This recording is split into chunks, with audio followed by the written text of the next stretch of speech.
Hey all, welcome back to the third part of our webinar. So we are still on the temporary design, printing, and now we're on the third part, which is going to be the finishing aspects of this Dentca crown and bridge temporary resin today. Kind of hard to see.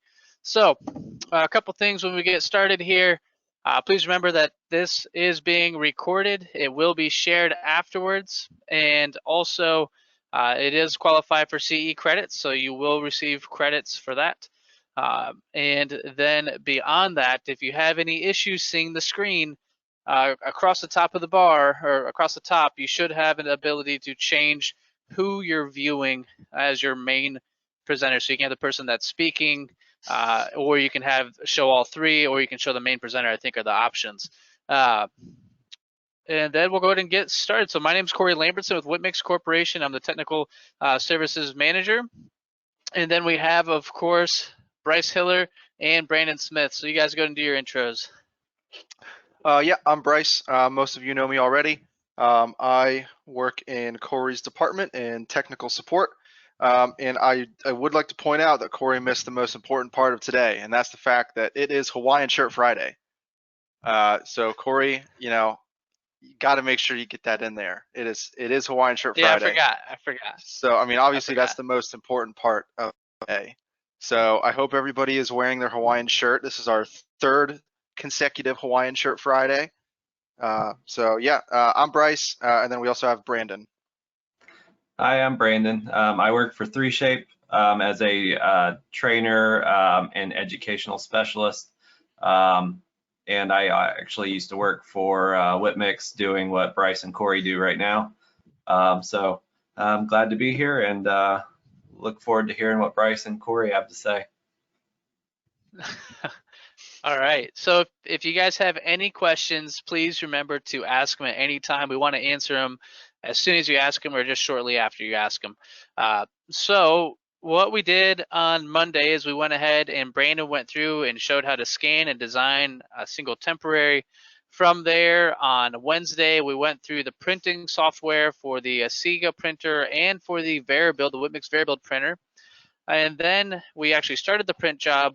And today we are going to actually touch on the finishing part. So I have over next to me, we're going to see in a second, I have the actual printed parts off of the Varibuild.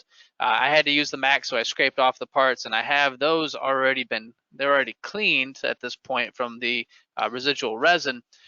We will cover how to clean it here in a moment, and then also how to cure it, what the proper process is for it.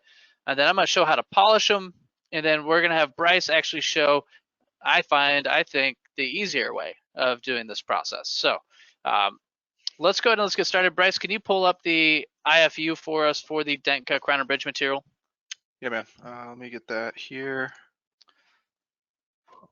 Share my screen. I think I need to change myself to the presenter. Yep. There we go. All right, we got it. We got it up. Very good. So if we were to scroll down a little bit on that screen, Bryce, go down to the, let's see, we talked about the requirements. Now right there, actually scroll up just a little bit, it talked about the curing unit. So the curing unit that we're going to use today is the Uvatron IntelliRay 600. If you have the Uvatron Sunray 400, you can also use it. And then beyond that, you can see that there are a list of 3 other providers of curing units that is validated for this temporary crown and bridge material that falls under that 510K umbrella. So let's go ahead and let's see, scrolling down, let's see what the rest of the requirements are. So we have the Uvatron, check. We need to, it should get to a point about curing, let's see. Or cleaning even. Okay, so these are, so we have the flood type curing unit requirements. Those still don't say, oh yeah, curing time, okay. So yep, 20 minutes in the Uvatron IntelliRay 600. So we're gonna speed it up. We're gonna do like a cooking show. We're not gonna do the full 20 minutes. Beyond that, I believe it also talks about we have to use a USP grade glycerin. So we have our glycerin inside the curing unit. And I believe it also has to be preheated. Does it say anything about preheating the glycerin at all? I don't see anything about. Okay, It may, glycerol bath can. Okay, so that's just a temperature warning. Let's see. Printing. Let's scroll down to curing. Okay, here we go. So post curing of printed object and finishing should be cured by soaking into the glycerin container for the required time. It doesn't say anything about preheating this glycerin. It simply says the glycerin temperature should be. Oh, okay, never mind. Yeah, it does. The glycerin temperature should be greater than 60 degrees Celsius. okay, cool. So Yep. we have to actually preheat the glycerin beforehand. So you can use a hot plate for that. We've even used our microwave for it here at Whitmix. I have mine. It's already been preheated. It is inside the curing unit. It's not going to be at 60 degrees Celsius because I preheated about an hour ago. But you do want to make sure you meet that 60 degrees Celsius. Beyond that, it also shows that the glycerin needs to be replaced every 80 hours. So every 80 hours, you need to dispose of that glycerin and use fresh glycerin. And I believe this process is identical for the Dentca denture materials as well. From that, it also, the paragraph of the section before that talks about cleaning. So we're going to go through the cleaning process first. It says detach the printed models from the build plate. We're going to show that. And then it says use small flesh cutters to remove the supports from the model. I find it easier just to twist it off. I use my hands. Yep. And then beyond that, it says wash the printed bath or printed objects in a isopropyl alcohol or with isopropyl alcohol, and then use compressed air to dry it off. Now, it doesn't say we have to use fresh alcohol. It just says we have to use isopropyl alcohol. So let me go ahead and rearrange my camera so you guys can see the process. All right, maybe see that's a little bit better. Set this aside. Now, first thing I'm going to do before handling the printed objects is I am going to put gloves on because this is toxic material at this point in time. And I have small hands, so these gloves are ginormous on me. I had to get to the punchline before Brandon and Bryce both made fun of my small hands. There have been many jokes made about those hands. We had a Zoom meeting on, I think it was yesterday, and I was changing my backgrounds because I really want a boat right now. And so I put it to a boat, and the captain's wheel was really big, and everybody made fun of my small hands during the Zoom meeting. I cannot get away from it. Thanks a lot, Mom and Dad, for having these smaller hands. Should have been a surgeon. Darn All right, genetics. so right here we can see on the build plate, we have all of the printed objects, and this is off of the Varibuild, off the Varibuild. So I went ahead and I left them on there. They are still with liquid residue on it, so you can see my fingers kind of shiny. So I'm going to go ahead and scrape off the objects from the build plate. So what I'm using here, this is actually an X-Acto knife handle number 2. Yeah, number 2 because it's the fatter one. It is small enough to fit in my hands, and we also have the flat chisel blade. This blade and this handle combination I find to be the best tool to be able to remove objects from the build plate. So I'm going to go ahead and just start scraping away the objects off the build plate as it recommended in the IFU.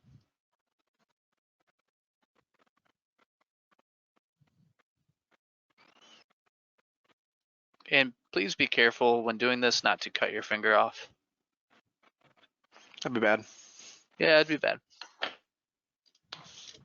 Oh, that one flew away a little bit. So the question is, are you more of a Rachel Ray kind of guy, or are you more of a Martha Stewart kind of guy? Martha, she's a little bit more hardcore. So I'm gonna go. She's the OG. So I'm gonna go ahead and remove the extra little support nubs that stuck to the build plate. Now from here, Bryce, if before I put this back in the printer, are there any steps that I have to do beforehand before I put it back in? I mean, the big thing, it depends on if you're switching resins or not. The biggest thing, regardless, is you want to make sure, because what can happen is if while you're removing objects, you might get little pieces of supports that are kind of still sticking to that build plate, or just on like the outside edges even. You want to make sure you get all those off. So if you don't, and you put the build plate back in the printer and you start printing and there's a little piece of support on that build plate anywhere, it's going to cause a problem. As a general rule of thumb, it's never a bad idea to wipe the whole thing down in between each print job. The reason I like to do that is it just kind of establishes a baseline, a standard, and a habit. And it kind of makes sure that every time you are done with a build and starting a new one, you're good to go. So I prefer to just completely clean off the build plate in between each build. Yeah. So from here I can see my printed object. So I have my bridge here. I'm going to go ahead and just use my hand, and I'm literally just grabbing the supports and twisting it from the structure.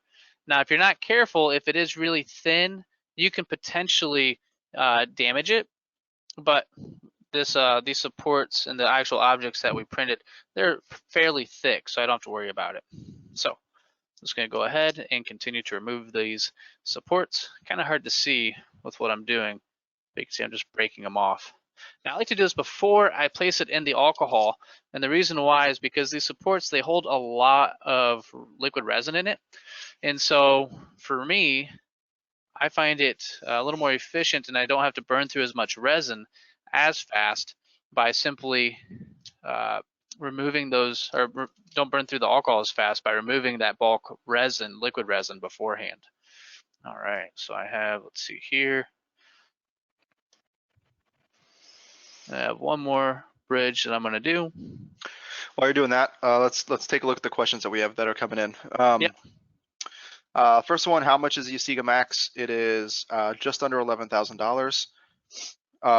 And the Vera build, oh, okay, she meant to say Vera build. The Vera build is 3,500. Yeah. Um, Now to recap, the amount of time it took for us to print these devices, it took the Asiga just a little over 1 hour, and it took the Vera build about 4.5 hours to complete. So there's that time difference, the speed difference between the two printers. So once I'm done removing the supports, I'm going to just dispose of them. All right. Go. Any other questions, Bryce, that we have come in? Yeah, we do have some more. Do I need to email the product support to order? Nope, you're going to get a hold of your sales rep. If you don't know your sales rep, you can certainly send us an email and we can get you in touch with them. I mean, I'll always take a blank check. Who wouldn't? But let's get you to Chris or Sherry at this point in time. Yep. Let's see. We also have, will the scratches on the build plate lower the performance of any future printings? Nope. The scratches, they're going to happen. It's the build plates are machined out of, I believe, aluminum, right, Cory? So they are going to scratch, and that's fine. We haven't had any issues with it. And that's on the Vera build. The Asiga, on the other hand, is, oops, I just broke the bag, is a it's a hard anodized aluminum, so it's actually a lot more resilient to scratches. So what I'm using right now, for those that are saying, this is just a mesh bag.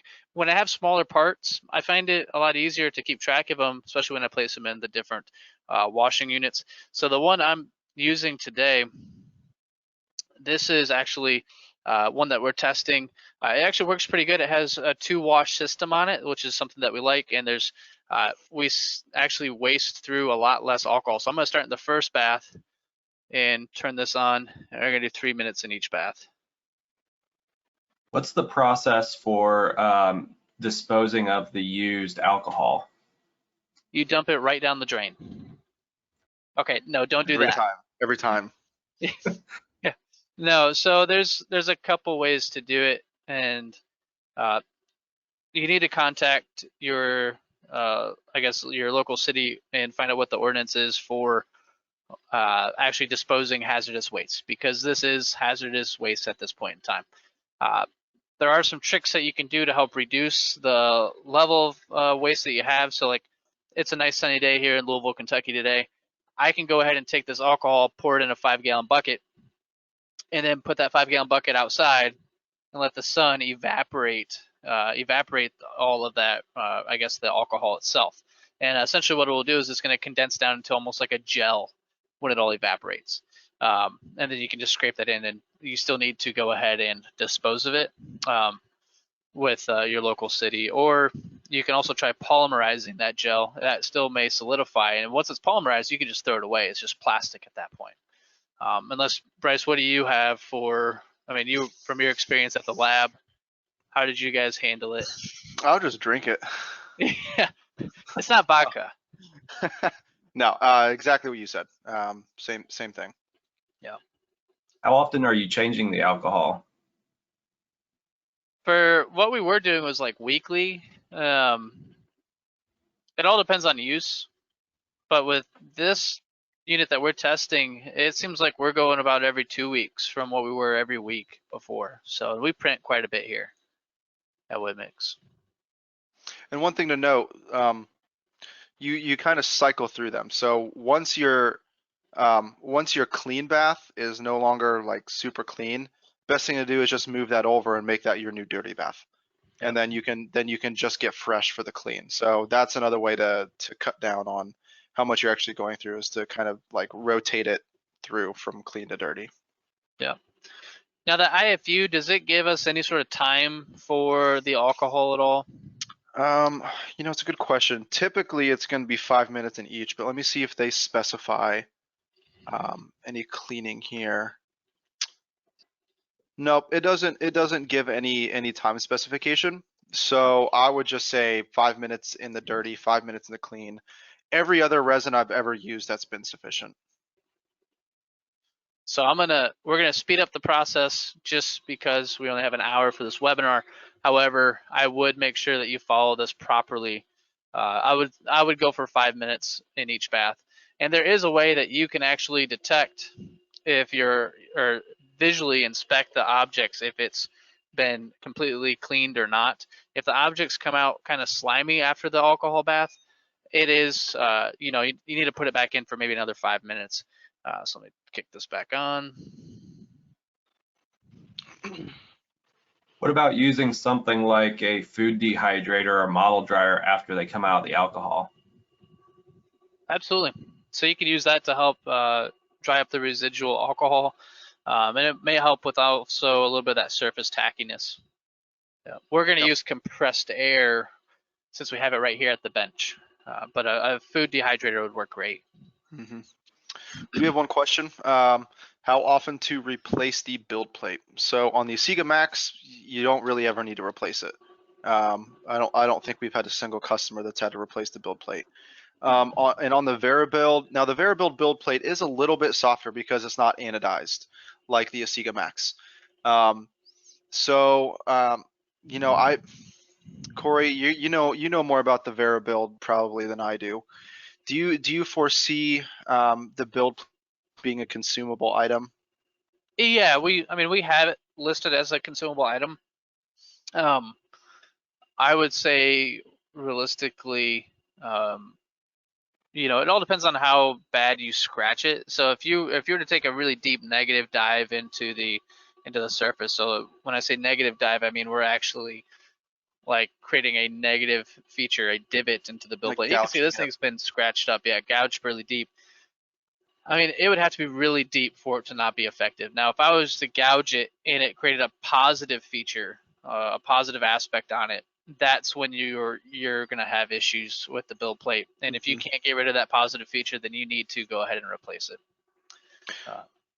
Do we have any kind of cost on them yet? Do you know off the top of your head? I want to say it's a couple $100s. I do not have that price off the top of my head. Okay. But for everyday normal use, they're probably going to last a long time, I would imagine. Yeah. Yep. Short of any user error. Yep. Okay. Cool. So from here, this is just about done. I'm going to actually lift this off onto the floor, and then we're actually going to see the curing unit and see that process. So if you have any other questions, please continue to keep filtering in. The questions have been really good so far.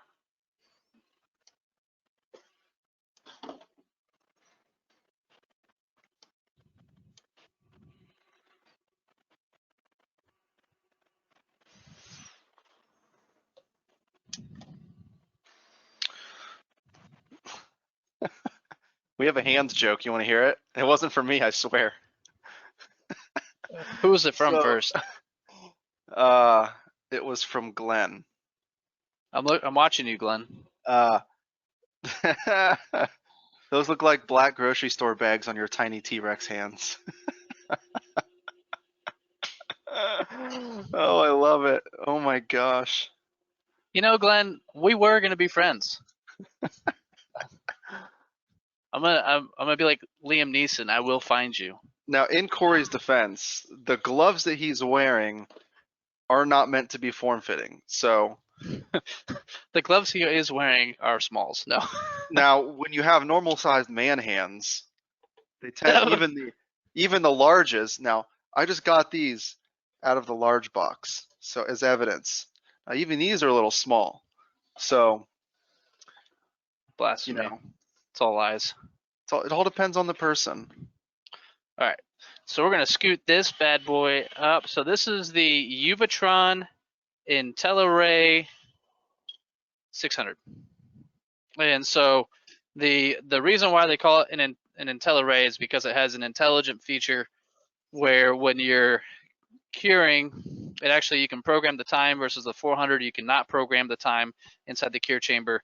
And then beyond that, it has a safety feature. When you open this up, it will have a shutter that goes across, and it prevents your eyeballs from burning out of your head. So I'm going to go ahead. Pretty important there. Yeah. So we're going to go ahead and set up the curing unit. So I have my little bag here with the cured or the cleaned bridges in it in single units, my cured or cleaned temporaries. And so I'm going to use my compressed air to clean off the residual alcohol.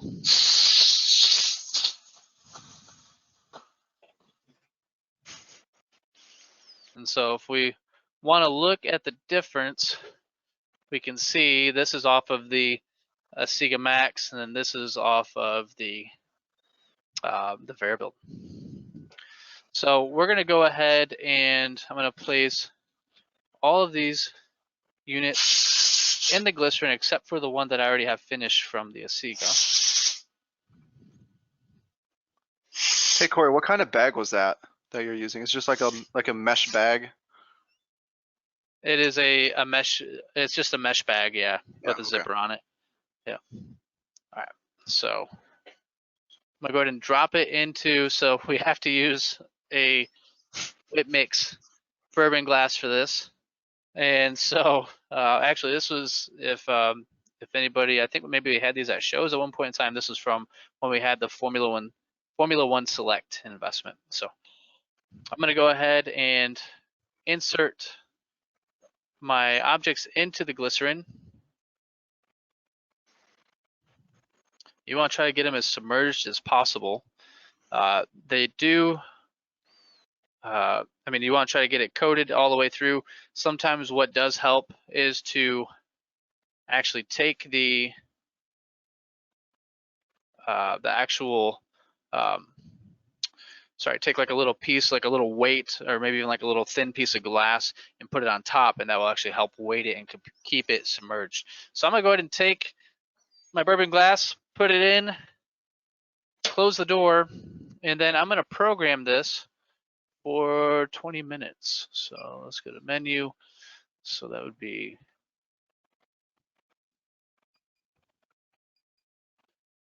1200 seconds. And so I went ahead and powered it on. And so we can see right now, so we can see how it's all lit up. And if I was to open this, you can see the light went away. Put it back in. We're gonna let this go for the 20 minutes. All right. Have you ever tasted the glycerin? Every day. Every day I drink it. It's one shot of glycerin a day, keeps the doctor away. I tasted it once. Yeah, no, I've never tasted it. I don't really want to either. So the next step, and we're gonna see it when it's done out of the glycerin, but the next steps after that is actually the finishing process for our actual devices. So I'm going to use this bridge here since this is actually what Bryce has there. And so I went ahead and finished half of his bridge this morning. We're going to go ahead, I'm going to finish the half of this as well, and then he's going to show us the easier way. So the very first thing that I'm going to start with is I'm going to start with one of our cross-cutting burrs right here. Let's see if we can see it. I'm going to go at a low rate of speed, and that's just so I can remove the little dimples from the supports. So you can kind of see it's textured there where all the supports were. So let me see if I can make that happen. Oh, there we go. Kind of hard to see there, but you can see a little bit of that surface texture. So I'm going to go ahead and use a crosscut burr to start with. And then from there, I'm going to go back to our fiber wheels that we used we use them for the digital dentures that are 3D printed. We also use these fiber wheels off of for our splint material as well. It's a great tool to help remove and reduce any sort of hashing or any marks from printed objects without actually deteriorating the material away. And then from there, I'm going to remove this unit. Actually, I may be able to keep it up here. I'm going to use a rag wheel, a small rag wheel with pumice. And then I'm going to use a rag wheel with polishing compound. And then I'm going to use a final polishing wheel itself. So let's go ahead and get started. Of course, when doing this, make sure you wear your safety glasses.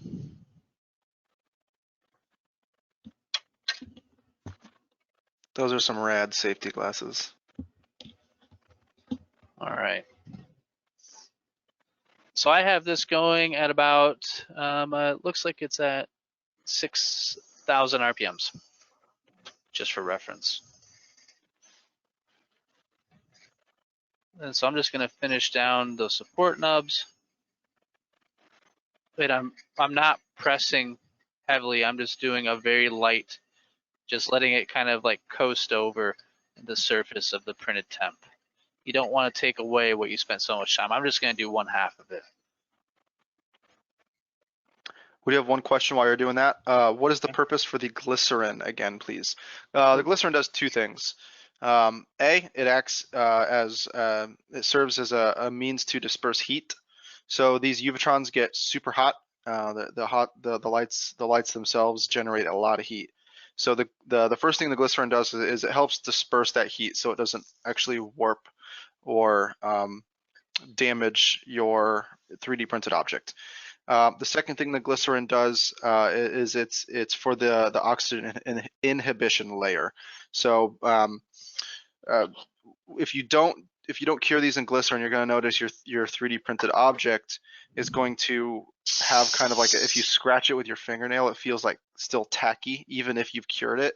And then once you cure it in glycerin, it removes that tacky layer. And allows you to basically finalize and characterize that object.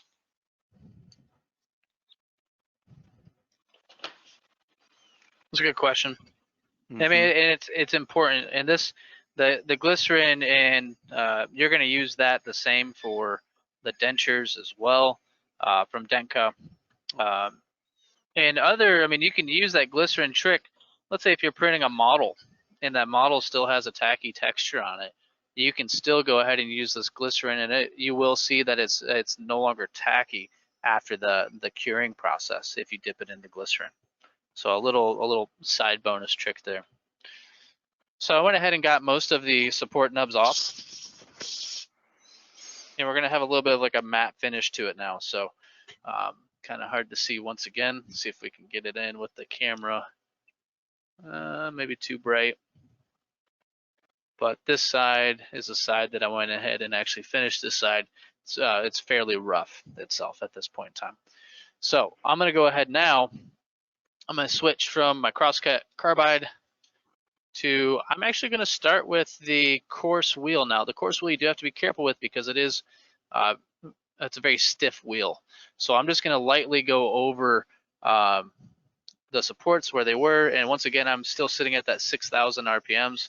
And I'm just barely even kissing the surface there. the soft one, which is the next one we'll use, that one is nice for actually pushing in and trying to get as much of that finished away.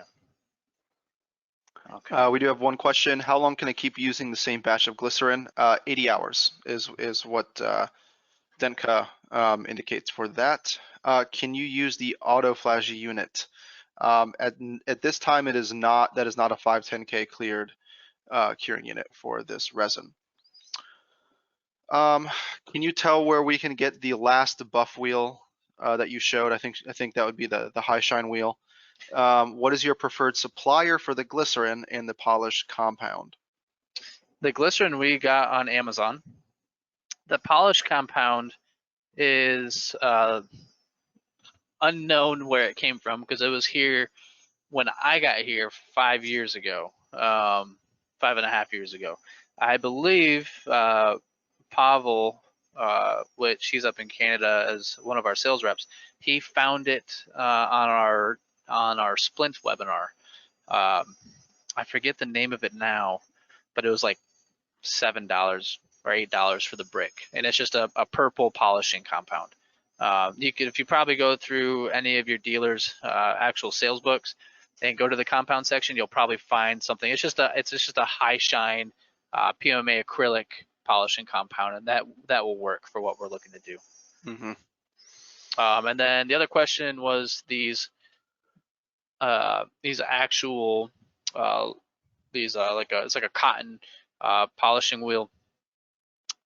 I honestly don't know where that came from either. It was sitting at our bench and a bag of them 5 years ago, and we're still working off of them. You could probably find these on Amazon, or you could probably find these with any of your dealers as well, but it's not something that we supply. However, we do supply these actual the Scotch-Brite wheels themselves. And so these, if you go to our website, you can find them from our website. And I highly recommend the finishing wheel, which is the red one, and then the brown, which is the coarse wheel. So I'm just about done with here. Those are all good questions.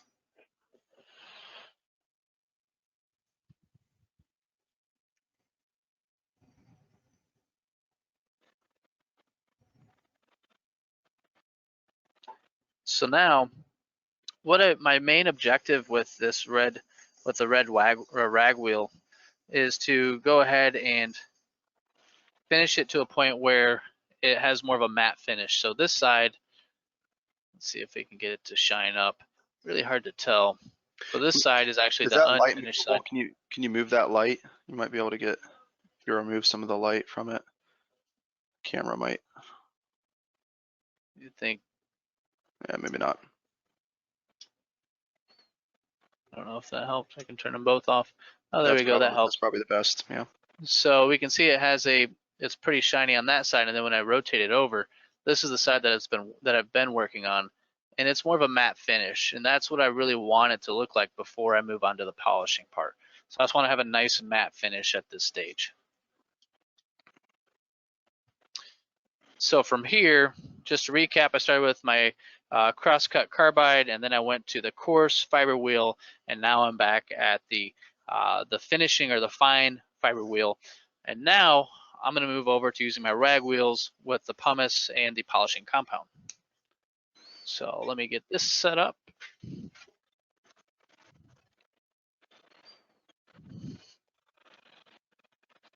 And just so everybody knows where we're at on time, we're about halfway through the curing process in the Uvatron.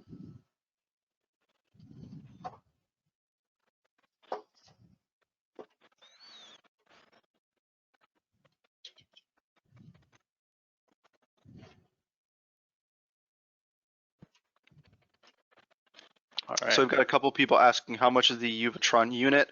The IntelliRay is 4,000, which is the one that Cory's using, and the Sunray is, I think, 3,500. Yeah. So from here, and they look identical. They have the same identical cure process. Just the difference is that the IntelliRay has that program timer in it, and it also has the shutter, which is more of a protection for it. So I'm going to go ahead and I'm just going to take. I know there's some pumice in here from when I was polishing. So I'm just going to go ahead and take my rag wheel, wet, and then start, just sprayed myself pretty good. And I'm just going to start working through. And actually, at 6,000 RPMs, that's a little aggressive. So we did have one mention. See, we still need to bring out our old style polishing units to finish the product. Cory is doing it this way. As soon as he's done, I'm going to show you the way I do it, which is not. It's a completely different method, and as Cory mentioned, it's much easier. So Yeah. we're going to show you both ways that you can finish these products. I don't know if you guys. Oh, go ahead. What is the wear on the surface in the mouth? We don't know yet. It's a brand new. This is a brand new product. We don't yet as resellers have data, clinical data on this, other than what has been submitted to the FDA. That is the easiest answer.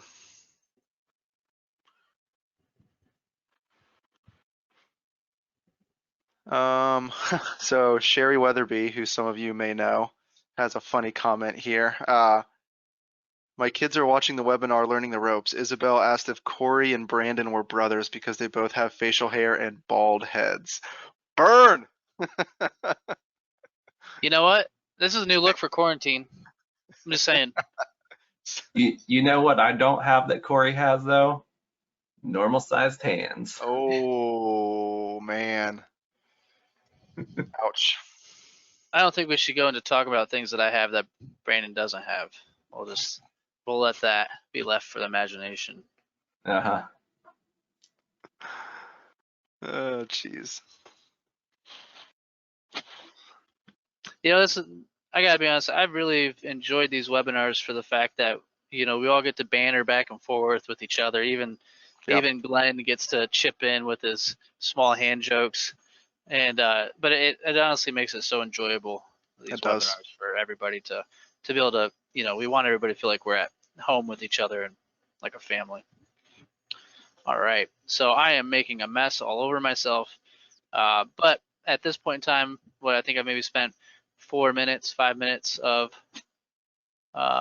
maybe 3 minutes of actually using the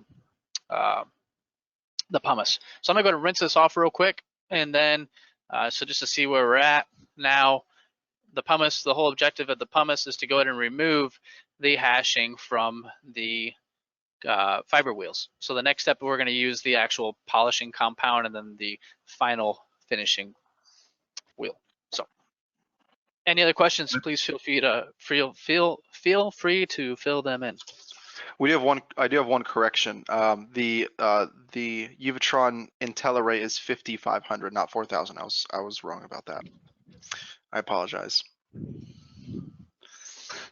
I would be a terrible salesman. Yeah. Or are you the best salesman? It's only $4,000, and then when you write it up, well, it's $1,500. All right. So from here, if we go back and looking at our bridge, it's starting to have a little more of a shine now because we just pumiced it. So the next step is to go ahead. We're going to switch over and grab our other rag wheel in our polishing compound. So here's our beautiful blue Wonder compound, and then here's my other fiber wheel. All right.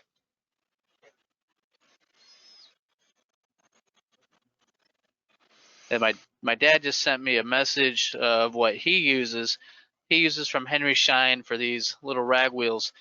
They're called Baby Buffs. They're 1 inch in diameter. And so this is kind of what they look like. So to see what they look like. So this would also work extremely well if you cannot find these more of a rag, or more of a, I guess I don't even know what you want to call it. I guess just a different style rag wheel.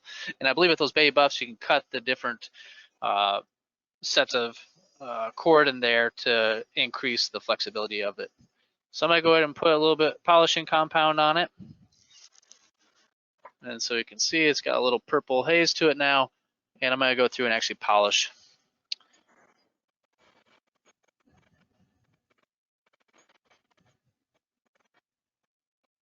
My temporary. Now, technically, I mean, we are making this. I mean, we're going through and making it look really good. This is, once again, just a temporary. So, you know, back to what Brandon said on the first day is, if you make it look too good, you may never see the patient again. Till it breaks. Right. Right.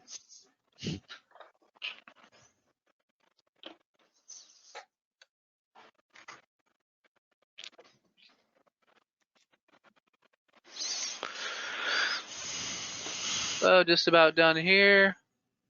I'm just going to give it a quick one over. I'm not going to spend that much time on it.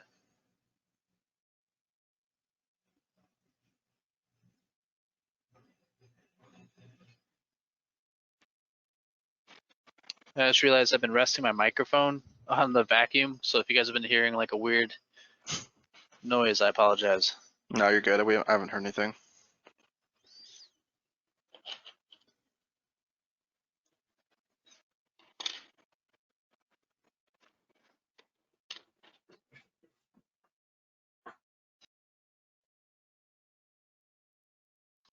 All right. Let's see. Oh, go ahead. I was going to say, now you can see it's starting to really shine up. Yeah, On the look side. at that. This side has not been finished. This side is. Now I'm going to go ahead and switch over to the rag wheel. And we probably should have timed ourselves so we could see who was faster, me or Bryce. I probably don't even want to know what that number is after spending the amount of time working on it. So I'm going to use this just this fiber wheel with nothing on it. And we're just going to go through and just do a quick polish so you can see it flying all over the place. While you're doing that, how many shades are there again? I think we'll have to find that directly on Dentca's website. Let me take a look. Let me see if I can find what shades it's available in.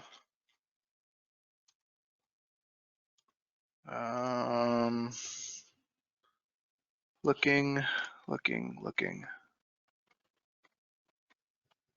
Is available in A1, A2, A3, A35, B1, and B2.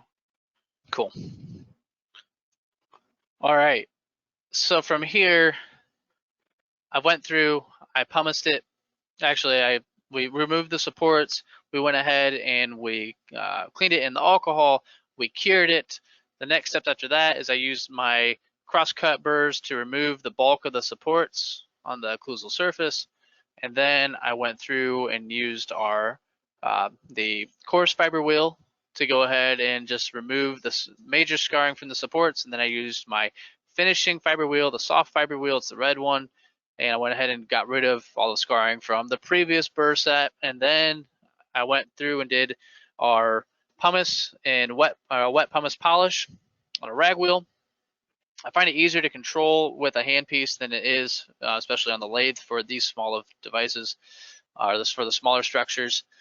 From there, we used our blue polishing compound with the rag wheel, and then we finish it off with just a traditional rag wheel for that high shine. So you can see it's got a pretty good shimmer to it. I would say that we probably, 10 minutes, you think? You think that took 10 minutes maybe? Yeah, total hands-on time probably.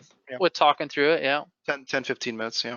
Maybe even 20 minutes, because this is only 33 seconds away from being done from curing those samples. So, all right, yeah, Bryce, you're up. Let's see what you got. Before I start, we do have one good question I want to address. Can these temp bridges be repaired if they do break before the final restoration? Probably could, but I wouldn't. I would just reprint it. Yeah. I wouldn't take the chance personally. I'd just reprint it. Yeah. You've got the file. Why not? I think we went over the cost of it, and it was only like 25 cents per. Yeah, per unit, something like that. Is super cheap. So I would just reprint. Okay, cool. So Cory just kind of showed you the old school way of doing things. I'm going to show you in my opinion, the easier and therefore I think better way of doing it. So let me see if I can adjust my webcam today is on a laptop. So let's see if I can adjust this down a little bit. So okay, so here I've got a few things. So I've got a couple brushes, and I'm going to be showing you on the same bridge that Cory was just using. And we have one side that's been polished, if you can see the shine on it, and then one side that I have simply air abraded. So it is a matte finish. Okay, so there's on a case like this where you have gingiva, you could actually layer some composite on here if you wanted to. So I'm just gonna, and since this is a temporary, I'm gonna do it super quick. So I'm gonna be using some composites and some materials from Annex Dent. So I'm gonna start with my Bond LC. So this is a bonding agent. I'm just gonna get a couple drops in my palette. And I'm just gonna use, I'm using a #1 synthetic brush, ceramic brush. And I'm just gonna be applying a super thin layer pretty much anywhere that I'm going to be applying my composite and or my Nano Varnish, which is the clear coat that I'm going to be using today. So while you're doing that, Bryce, we had a question come in. Can we use this material? I'm guessing this is what you're asking. Can we use this material for all-on-X hybrids with tissue? And that's exactly what we have here today. So it's, once again, it says it's used as a temporary. So temporary, if we want to use it as like a prototype design, temporary to try it in, it just can't be in the patient's oral cavity for more than 30 days. And then what is the recommended material for a reline in case if it's needed? I believe, Brandon, you had a reline material that you have used in the past, or you know dentists have used in the past. What was the name of that reline material? Or maybe it was just a generic reline material for temporary is what? I mean, you can use most light cured composite materials. You just have to keep in mind that some of them might not be 100% compatible for a chemical bond. So you may have to put some mechanical retention, rough the surface or something like that up before you add to them with the material. Okay. So what I'm doing now, I'm just curing that bonding layer. I'm using this cool little cure box. It just turned off because I moved it. From Annex Dent. This is their little light box. And I'm just doing 90 seconds in this for that cure layer. And then I'm gonna do it super quick because this is a provisional. I'm just going to apply some light pink composite around or on top of the tissue. You could also use another material you could use is the triad, like those triad like Reline sheets from Dentsply. You could use those as well to veneer on here too. Those will bond as well. It's a cheaper option and it's fibered. They've got like the fibered look. So for a provisional that might be a better option, and it's just as easy to apply as the Annex Dent. So yeah, that's an option as well. So I have my bonded layer basically cured and sealed. So I'm gonna just apply a little bit. And you know what? Because I'm gonna try something else. So instead of the light pink, I'm actually gonna go with dark pink, and I'm gonna go with dark pink because this is a tooth shaded, so like a white tan color. I'm gonna go with a little bit darker composite, just so that maybe I don't have to apply as much to get some pink on there. So I'm just going to extrude a little bit of composite here. So we had a couple more questions come in while you're doing that, Bryce. Is what is the strength of the material, the MPa? I believe it's rated at around 50 MPa. So it's not the strongest material, but once again, you have to remember the consideration that we're 3D printing this, not milling it, and the amount of time it's going to take. It's a lot faster to 3D print, and it costs significantly less. Now, we're going to see more materials come out that could potentially be stronger. This is just one of the first 510K crown and bridge materials that's on the market. What is the recommended material for the Reline? Which that goes back up to the other question. Or can we use Lexatemp? And I mean, You could absolutely try it. What I would recommend to find out what material can you use for a reline when you're looking and shopping around for different reline materials, ask the manufacturer of the reline material if they've tested it on 3D printed parts. And then there was another question belonging to that is, do you have to use a bonding agent for the reline? And that's going to come once again down to what is recommended for the IFU, the instructions for use of that reline material. So if the reline material itself says please use a bonding agent, I would recommend using the bonding agent. Chances are it will require a bonding agent. Yeah. I think that's probably the most likely. Yeah. And then, are you using a new outline product? So I'm guessing the question is referring to, are you using a new style of characterization material? And I believe this is the same material that we used on the dentures. So this is the, when it comes to the composite, I'm not going to go super in depth with the composite because if you want more info, we just did a webinar last Friday characterizing dentures, in which I actually had we actually had Casey White from Annex Dent as a special guest on that webinar. So if you want really in-depth info about the composites, I recommend going to our website and checking that out. It's free, so it doesn't cost you anything to go look at that webinar. So I'd recommend doing that. I'm just doing this super quickly just to kind of show you what you can do with these provisionals.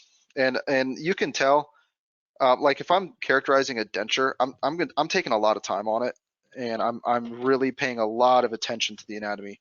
This is a provisional, so I'm basically just getting some pink on there. I mean, honestly, I'm not spending a whole lot of time on this. A, because it's provisional. B, because it's a webinar and we only have an hour. But I mean, for the final, yeah, you're going to spend a lot of time on your composite. But for a provisional, I am not super concerned.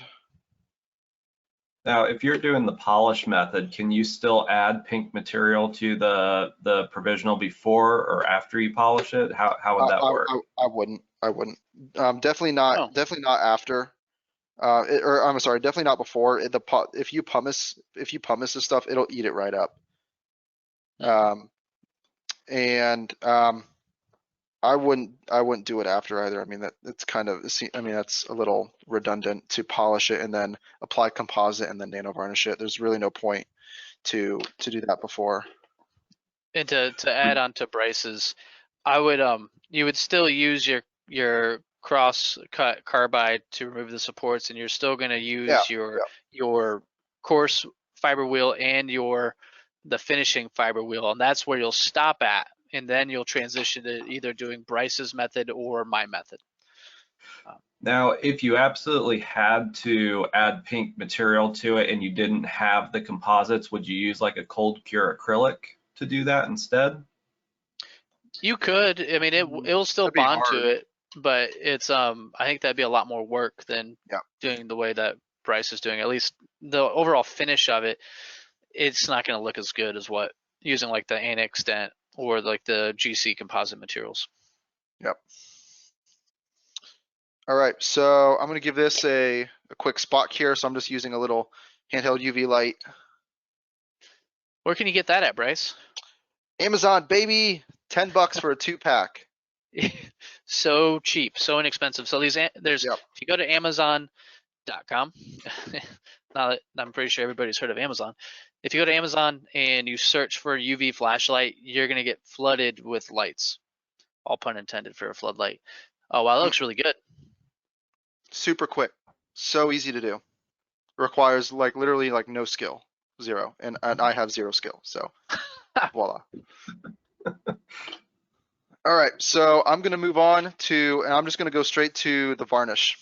So I'm using Nano Varnish from Drave. So Annex Dent sells this as well. If you get a kit from them, this will come with it. This stuff is it's seriously a miracle. I hate pumicing and polishing. And now I really don't have to ever again. So I'm going to apply a few drops of my Nano Varnish. Now I'm using a micro brush for this. I don't use like a regular synthetic brush. They retain way too much way too much of the nano varnish, and what you don't want to get any pooling, because if you get pooling, it's going to turn yellow when you cure it, and it's probably going to crack. So pooling is bad. So that's why I use these really these super cheap micro brushes. You can get them from your supplier. And if you get the kit from Inaccent, it'll come with a little pack. So I'm just applying a very thin layer of nano varnish on here.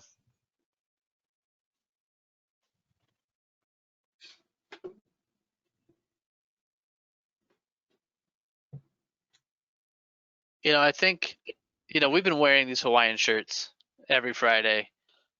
I think it'd be really cool if the viewers were watching or were wearing Hawaiian shirts on Friday as well. Oh, they I need think it'd to. be even if you guys want to join in on the Hawaiian shirt Friday fun, go ahead and just post it online, and then I think we should have like a hashtag of Hawaiian some Shirt sort. Friday. Hawaiian shirt Friday. Yeah, I think if hashtag you Hawaiian Shirt well, Friday.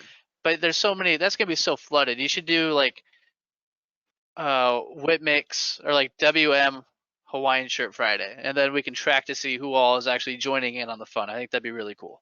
Yeah, absolutely. And we'll be sharing all these posts, so feel free to comment, show us your Hawaiian shirts. I'm a big fan of the Hawaiian shirt, personally. I mean, You know, as a dad, I think I think it's like a legal requirement as a dad to love a they're good Hawaiian shirt. they're comfortable, you know, they're flowy, they're lightweight, they're stylish really in any season. Really Doesn't matter stylish. if it's winter, you still look good in a Hawaiian shirt. It's absolutely right. And if it's summer, you just look even that much more in tune. Yeah.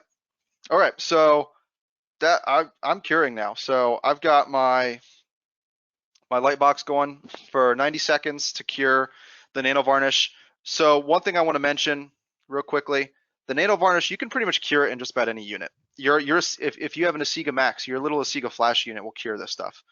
This stuff cures really easily. The composites, that's a different ball game. And again, I'm not going to go super in depth with it with the composites, but if you want more info, I recommend checking out the podcast from Friday, or the webinar. I'm sorry, and there's Casey goes into more depth about the curing units. While I'm waiting on that, I've also got like just a little 3-unit bridge here, and I'm just gonna nano varnish this as well, just because, yeah, why not? You can see it. Cool. I got a minute. So I mean, this is simply a matter of applying a layer and curing it. So I'm just simply going to paint a really thin layer. All right, so we have a couple more questions come through. So this is from William. He's asking beer or Long Island iced tea. What? Yeah, beer or LIT. So Oh my honestly, gosh. I mean, if I'm wearing a Hawaiian shirt, it depends what I am doing. If it requires an LIT or if it requires a beer. If I'm outside at my house, it's probably going to be a beer.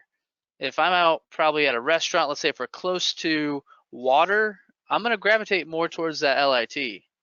What do you guys think? Really? You know, I don't do Long Island iced teas. Not a huge fan. If I'm going for like for me, it's either going to be beer or a gin and tonic. Depending on, kind of like you. If I'm out in the yard, you know, doing something, it's going to be beer all day long. And it's probably going to be, if I'm wearing a Hawaiian shirt, it's probably going to be a not floral, but it's going to be a wheat beer, and it's gonna have a hint of floral to it. See, I'm gonna go completely opposite of that. I'm gonna go with my Bush lattes. So Bush latte? for all that do not know what a Bush latte is, it's a sophisticated way to say Bush Light, and it's economical, all right, and it actually is. I went back in college, I drank Bush Light, and then I didn't drink it forever, and then like this last year, I was like, sure, why not? Let's buy a 30 back. Let's go back to those college days, and actually it's a pretty darn good light beer. So if we have any Bush Latte fans out there, I'm there with you. We had another question, and Brandon, I'm going to have you answer what you want, beer or LIT. But also a question came in from Chris out in Alaska. He is wondering, is Brandon doing any more 3Shape training classes online during this time period, or what do you have coming down the pipeline? Oh, well, I have quite a few events coming up. Next week, I am doing a flexible partial virtual classroom. So we're going to go over the whole design process for flexible partials within the software. It is hands-on, and there are only 2 spots left. That's on Tuesday, May 5th. Earlier that day, I'm also doing a copy denture workflow webinar. That course has plenty of spots left. And then Wednesday, I'm doing a lab scanner basic course with plenty of spots left. That's a webinar also. And that's it for next week. The following week, I have a bunch of events too. I'm doing a virtual wax up virtual classroom and a full digital denture design virtual classroom, and then 2 more webinars. So I got quite a bit going on. If you really want to register for any of our courses right now during the quarantine, they are free. You can go to 3shape.com/academy-NA, and you can register there. There's all kinds of stuff that you can register for. And that actually answers as far as Chris's question, the next question he had. Okay, as far as beer or LIT, I am a beer guy all the way. So no matter where I go, what time of year it is, I'm always a beer guy. The only time I deviate, yeah. I mean, there's some morning brews out there that are pretty good. There's nice dark porters and stouts that are coffee flavored. Oh man, I could drink all day long if I had to, and it'd be a different beer. If I was going to deviate at all from beer, I would probably only go to maybe like an old fashioned. That's the only thing I like liquor wise, really. I love my bourbon, or bourbon on the rocks. It's always good too. Okay. Yeah, I know you like your beers. You like the dark ones too. You like porters and stouts. Man, I'll drink one of those, but I got to be in a mood for it. Like, and I can only have one because man, they just sit so heavy in my stomach. You got to drink the right ones though. If you go with Guinness or something like that, it's going to feel heavy. If you go with some of the more craft ones, they're better. Yeah. So I have to throw this out there. So my dad sent me a text. He was already in his Hawaiian shirt. Oh, Marv, my man. And so I mean, if you guys can't see a resemblance, we are related. So there he is, rocking his Hawaiian shirt. Thanks, Dad, for sending that in. Man, he's just the best. We have a couple more comments. Christine is just Bush, and for her drink of choice. And then we have Ray as a gin and tonic. And then let's see, we have actually a good question is how long are the studies for the adhesive have been on? So I'm guessing we're probably referring to I don't know if you're referring to adhesive for in the oral cavity or adhesive for the actual composite material on the actual device itself. Do you know what the lifespan is for that composite is, Bryce, or what? It's long. I don't think Casey has ever mentioned any delamination within 5 years that I can think of. I mean, it's a while. Now you may need to re-nano varnish it every once in a while, and that might be like once every 2 or 3 years you may need to nano varnish it. But the composite itself is long term. Okay. That's good to know. Then we had another question is that we went to register with your presentations, Brandon, and I looked for you and I did not find you. So go ahead and you may have to look harder. Well, what we can do is if you guys, is there a direct email for your guys' training at all? Do you guys have a training email? We do, but actually, if I can share my screen, I can show people Yeah, let how me make. to register. Okay, I'll make you the. Actually, Bryce, can you make him the presenter? And then we have a couple more comments. Chris out in Alaska. He is Roca Patron baby. You know, I would have never struck you as a Patron drinker, Chris, but you know that sounds pretty good. I'd have a glass of that with you. Then we have we want to register. Okay, that was that one. Sherry wants a red wine slushy, and then Mark is all about his IPAs, which is really good. Lagunitas, and then Sandra is all about her Guinness Stout beer espresso with a low alcohol level. That can't. You gotta have the can't have a low alcohol level. All right, or an So espresso with a low alcohol level. can Crown everyone and see my screen, or am I on the wrong no, yeah, monitor? you're good. Like, We're on your desktop. so we see your On my desktop. We don't see a. All right, let me move this over. So can everybody see the website now? Mm-hmm. All right, so this is our, if you type in 3shape.com /Academy NA, this should pop up here. And then all you're gonna have to do is just scroll down, and then you'll come to these areas here. So you have virtual classrooms, live webinars, advanced training, and chat with an expert. So if you're looking for a webinar, you'll click on find webinar. And now you're going to find all the webinars that we have scheduled out here. So here's one of mine, live webinar, digital dentures, copy denture workflow. You can sign up directly from here, and you can scroll down. So the reason that we don't just show mine or one of the trainers is so that you can see everything that's offered, and you can sign up for whatever you want. You can see how many spots are still available. If you go back to the first page here, you can go to the virtual classrooms as well. Some of these might be full. So like here, my digital flexible partial course still has 2 spots left, but my denture course for next week is full. So you'll be able to see everything that we offer. We do offer quite a bit. So, and again, everything on here for right now is free. So I would definitely take advantage of it. It's a really great resource to go to. Yeah. Yeah, thank you, Brandon, for sharing. Thank you, 3Shape, for putting that on. That's been extremely helpful. I know a lot of our customers have been on there. Just from talking with Brandon over the past, couple weeks, they've been extremely successful, and it's extremely educational. We have a couple more questions that came through, and then we'll have to call it a day. Since we are running past, let me see if I can widen this out so I can see all the questions. So let's see here. William, he's a Coke, Crown and Coke all the way. I like my Crown and Coke too. Brandon, I think, likes Crown Royal as well, don't you? Is that your dad that likes that? Yeah, I drink it a lot with my dad. He was a big Crown guy, but I think I've converted him over to bourbon now. So good. That's the way it should be.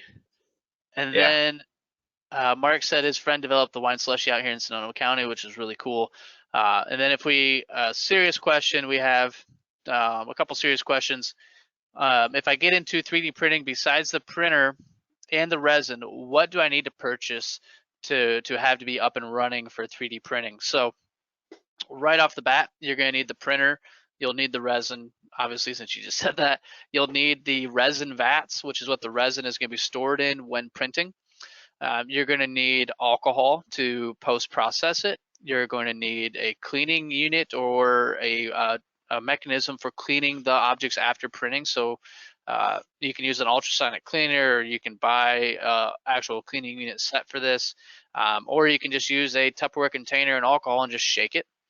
Beyond that, you'll need some object removal tools. And what else do you need? You need a computer. That's pretty important. What else am I missing, guys? Gloves. You need gloves, paper towel, glycerin if it's required. Trying to think of what else there is. I mean, there is a list. I mean, there is a list of things you'll need, but Yep.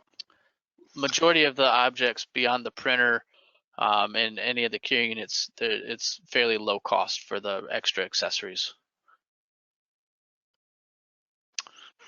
Before we wrap, I do want to show, here is the Nano varnished bridge, 3-unit bridge. So it has a really, really nice gloss to it. And then here is our, Look at that. now I do want to point out, so the teeth, the Nano varnish on the teeth, that's totally cured. Now the composite has a different, you have to do a final glycerin cure with the composite. So that's still tacky. And for more, again, for more info on the in-depth process with the composite, I recommend checking out last week's webinar. Cool.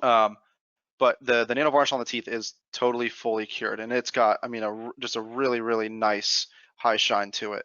And it's just way faster than pumiceing and polishing, and it's a way better polish as well. Cleaner too. Yep. I mean, Yep. It's easier, cleaner. Anybody can do it. You're not going to have to worry about, you know, the rag wheel catching the device and breaking it either, which is kind of nice. Another question: are the previous classes recorded, Brandon, for your 3Shape seminars for viewing? Yeah, I record everything that I do on those courses so that I can give them out to the attendees. We do everything through Zoom, so we record through that software, and then after the course, usually that same day or the day after, you'll get an email with the link and a password to access that video. Awesome. Thank you. And then Sharon Britt, I'm sure everyone here, if you're attending, you probably know Sharon Britt. She works for Whitmix Corporation. She is a vodka and tonic double lime type of gal. So that's, I think I've had a couple with Sharon actually at the shows. And then Fiesta Time Amigos restaurant, frozen margaritas with salt. Bennett, I'm right there with you. I am dying for a margarita right now. I mean, I think a lot of people, I just want to go to a Mexican restaurant and relax and have, you know, 3 or 4 margaritas. Oh man, you know, you run into it, like these guys every once in a while that are like, oh, I don't like margaritas. It's like a girl's drink. Those guys are full of it, man. No one doesn't like a margarita. I'm sorry. They're so good. And I completely agree. And I got to be honest, I'm the guy at the Mexican restaurant. Have you guys seen the big, like 120 ounce, whatever it is, margaritas that you're supposed to like share? It's like the family margarita. The kid gets a straw, mom gets a straw. All right, kid doesn't get a straw, but you're supposed to share those. No, we don't. No. We don't share those in this household. That's all me. You get your own half gallon of margarita, and that's just one, and you should probably have 2. Yeah, so, man, I like margaritas. Margaritas with the Corona in them. Those are really good. Yeah, that's like a bonus. You get tequila and beer. And the Rona. Yeah. Yeah. Well, we thank you again for all that have attended throughout this week. We appreciate your time. Appreciate your commitment to Whitmix and staying in tune with us. Next week, we have a special series going on focusing on the implant screw retain side, so abutment, screw retain restorations. Bryce and Evan Kemper, they are both going to tear up that week.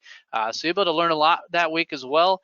And then we are working on having a new schedule coming here by Monday, Tuesday next week. So please look at the website again. We're going to go ahead and we're going to clear off the old ones that have already been passed and put those into a reserve spot for people to view.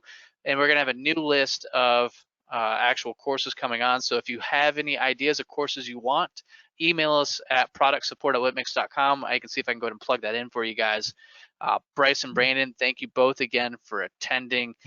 And yeah, I mean, this has been a great day, great week, great presentations, and it's just been really exciting. Yep. Yeah. No, thanks everybody for coming. Thanks. Special thanks for to Brandon also from 3Shape.